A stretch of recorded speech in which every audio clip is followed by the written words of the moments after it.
बिस्मिल्लाहिर्रहमानिर्रहीम। अस्सलाम वालेकुम नाजरीन, तारीख की दुनिया में खुश आमदेद। मुझे डॉक्टर अली कहते हैं और आज तारीख के झरोकों से हम पाक फौज के उस गुमनाम हीरो का जिक्र करेंगे कि जिसने 34 इंटरनेशनल गोल्ड मेडल जीते, लेकिन हमारी कौम उन्हें नहीं जानती। वीडियो की तफसील में जाने से पहले हमारे चैनल को सब्सक्राइब कीजिए और बेल आइकन को जरूर दबा दीजिए ताकि हमारी आने वाली वीडियो सबसे पहले आप तक पहुंच सकें। और कमेंट सेक्शन में पाक फौज जिंदाबाद का नारा कमेंट जरूर कीजिएगा। नाजरीन, चकवाल से 40 किलोमीटर शुमाल मशरिक की जानिब जाएं तो एक छोटा सा खामोश गांव आता है जिसका नाम है जंडा आवान। बहुत कम लोगों को पता है कि उस गांव के कब्रिस्तान में एक ऐसी कब्र है जिसमें लेटे इंसान ने तने तनहा पाकिस्तान का परचम बैनुल अक़वामी सतह पर एक बार नहीं बार बार बुलंद किया। अब्दुल खालिक को बचपन से ही भागने का बहुत ज्यादा शौक था। एक बार पाकिस्तान आर्मी के ब्रिगेडियर रुधिम ने उनकी कबड्डी और रेस का मुकाबला देखा तो उसे आर्मी में जवानों की ट्रेनिंग पर आमादा किया। नाज़रीन, ये काम उसने आखिरी दम तक बखूबी निभाया और बेशुमार मायनाज एथलीट पाकिस्तान आर्मी को दिए। नाज़रीन, वो पाकिस्तान आर्मी में सूबेदार खालिक के नाम से मशहूर थे। उस अकेले एथलीट ने नेशनल गेम्स में 100 सोने के तमगे और इंटरनेशनल मुकाबलों में 26 गोल्ड मेडल, 16 सिल्वर और बेशुमार ब्रॉन्ज मेडल जीते। 1954 में मनीला एशियन गेम्स में न सिर्फ गोल्ड मेडल जीता बल्कि 10 सेकंड में 100 मीटर का नया रिकॉर्ड भी बना दिया। इससे पहले ये रिकॉर्ड एक इंडियन एथलीट के पास था और उसकी शानदार कामयाबी पर जवाहरलाल नेहरू ने उसे फ्लाइंग बर्ड ऑफ एशिया यानी एशिया के परिंदे का खिताब दिया था। 1958 में टोक्यो की एशियन गेम्स हों, 1956 की मेलबोर्न ओलंपिक्स हों या 1960 की रोम ओलंपिक्स, सूबेदार खालिक 100 मीटर में गोल्ड जीत कर लाया। 1958 की एशियन गेम्स में मलिका सिंह पहली बार मंजर आम पर आया। नेशनल लेवल पर उसका खूब नाम था मगर सूबेदार खालिक ने उसे कोई अहमियत न दी। उस वक्त अब्दुल खालिद का तूती सर चढ़कर बोलता था। 200 मीटर की रेस का इख्तिताम बहुत ड्रामाई था जिसके नतीजे का ऐलान भी बहुत देर में हुआ। मलिका सिंह और खालिक बराबर थे। आखिर बहुत सारे जावियों से तस्वीरें देखने और एक्सपर्ट्स के मशवरों के बाद मलिका को 21.6 सेकंड को गोल्ड और अब्दुल खालिक को 21.7 सेकंड के साथ सिल्वर मेडल दिया गया। नाजरीन, इस मुकाबले के बाद उन दोनों खिलाड़ियों का अगला मुकाबला बहुत अहमियत इख्तियार कर गया। 1960 में सदर अयूब खान ने दोनों मुल्कों के ताल्लुकात में नरमी लाने के लिए लाहौर में इंडो पाक गेम्स का इनेकाद किया। यूं तो लातादाद इवेंट्स में बेशुमार एथलीट्स मैदान में उतरे मगर सबकी नजरें 200 मीटर के मुकाबले पर लगी हुई थीं जिसमें इंडिया की तरफ से मलिका सिंह और पाकिस्तान की तरफ से अब्दुल खालिक की दौड़ होनी थी। नाज़रीन, खेलों का आखिरी दिन था। सदर पाकिस्तान खुद ये मुकाबला देखने और इनामात की तकसीम करने स्टेडियम पहुंचे। लोगों का जोशो खरोश दीदनी था। स्टेडियम खचाखच भरा हुआ था।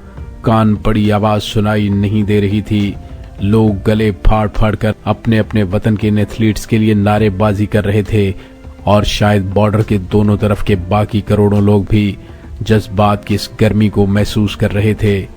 हर घर हर दुकान पर रेडियो ऑन था और जज्बाती फिजा में रेफरी ने पिस्तौल फिजा में बुलंद किया और रेस का आगाज हो गया। 20 सेकंड की एक रेस के लिए ऐसा माहौल पहले कभी नहीं देखा गया था। अब्दुल खालिक पाकिस्तान का फेवरेट था तो मलिका सिंह इंडिया का। नाज़रीन, दोनों में अपने वतन का परचम बुलंद करने की धुन सवार थी मगर मुकाबले के दो फाते नहीं हो सकते थे। बहरहाल किसी एक ने ही जीतना था और वो खुशकिस्मत निकला। मलिका सिंह किस्मत की देवी उस दिन उस पर मेहरबान थी और आखिरी सेकंड में वो अब्दुल खालिक को पीछे छोड़ता हुआ रेस जीत गया।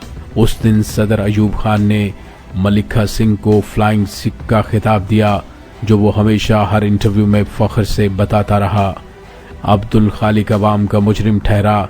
करोड़ों दिलों को तोड़ने का सदमा उसने दिल पर ले लिया اور اس کے بعد گمنامی کے اندھیروں میں گم ہو گیا۔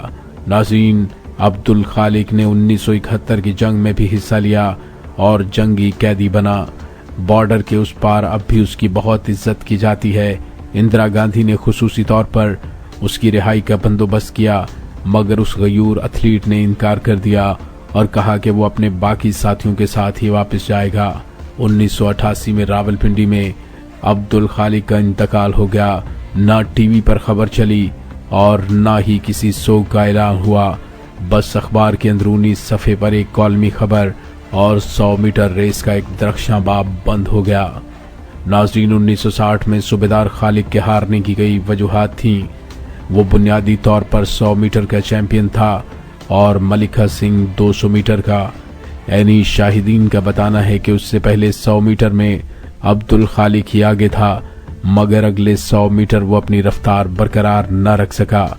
ہوم گراؤنڈ اور ہوم کراؤڈ کا پریشر مہمان کی نسبت میزبان پر ہمیشہ زیادہ ہوتا ہے، اور ملکہ سنگھ اس کا فائدہ اٹھا کر تاریخ میں اپنا نام لکھوانے میں کامیاب ہو گیا۔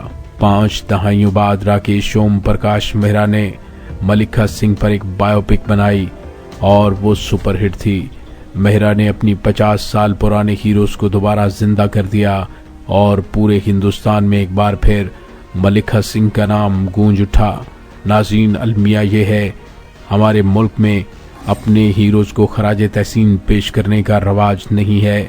1958 سے 1964 کے دوران ملکہ سنگھ نے صرف 5 انٹرنیشنل گولڈ میڈل جیتے اور عبدالخالق نے اس دوران 34 گولڈ میڈل جیتے، مگر پھر بھی اسے اتنی پذیرائی کبھی نہ ملی جو بھارت میں ملکہ سنگھ کو ملی۔